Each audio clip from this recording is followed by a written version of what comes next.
When fitting rear-facing baby seats using your vehicle's seat belts, it's always safest to put the seat in the rear of the car. These baby seats need a 3-point seat belt. So if your middle rear seat has these installed, then that's the safest place to put the seat, as it's the furthest point away from anything that could intrude into your vehicle during a crash. If there's only a lap belt in the middle, it's not possible to fit the car seat there unless the seat instructions specifically say otherwise. In that case, the next safest place is on the passenger side, as most of the time you'll be opening the car door away from traffic. You can put a rear-facing seat into the front of the car. However, if you do this, you must switch the passenger airbag off. Consult your vehicle's handbook on the procedure, and if you can't switch the airbag off, then the seat cannot be fitted in that position.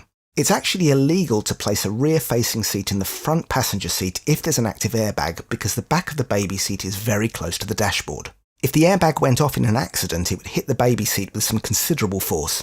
All I-sized child car seats use Isofix, although some like this seat can be fitted without its base using the seatbelt. Before fitting, check the instructions to see how the handle should be positioned. To fit, make sure the bottom of the seat is resting squarely on your vehicle's seat and is stable. Then feed the seatbelt through the guides. For rear-facing seats, these are always coloured blue. Make sure the lap section of the belt goes across the top of the seat and the diagonal section goes around the back of the seat. Once completed, make sure the seatbelt isn't twisted. If the seatbelt is too short, check the instructions to see if there's an alternative routing, or try to fit it in one of the other seats. If not, the child seat is unsuitable for your vehicle. Push your knee into the baby seat, forcing it into the vehicle's seat, and pull the seatbelt tight. Use the fastening lever or button if your seat has one to tighten up and lock the seatbelt. Check your seat instructions to see if it has a side impact feature and how to adjust it. Always use this feature on the side that's nearest to the vehicle's door. Once fitted, check the seat is held securely. It should rest firmly on the vehicle's seat with hardly any forwards or sideways movement. Pull the seat to check that it's securely fastened in place. If it's loose, then it's not properly fitted. Check that the buckle is not resting against any hard part of the frame. This is called buckle crunch and means the buckle is under pressure and so could shatter or spring open in the event of a crash.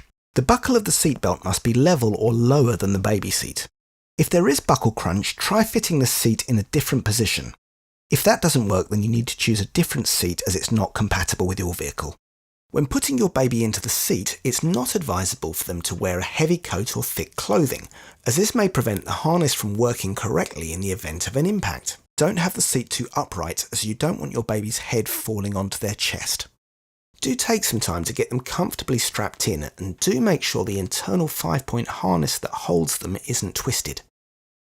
To correctly adjust the harness, ensure that it's level or no more than 2 centimeters below your baby's shoulders. The buckle should not be in contact with their stomach, but rest in the pelvic area. Pull the harness tight and check that it's secure. You should only be able to fit 2 fingers between the harness and your baby's chest. Check that the seat and harness is securely fitted every journey, as these can work loose over time. Check the seat periodically for damage too, especially if it's been moved between different vehicles. And never use a second-hand seat unless you know its history and have the fitting instructions.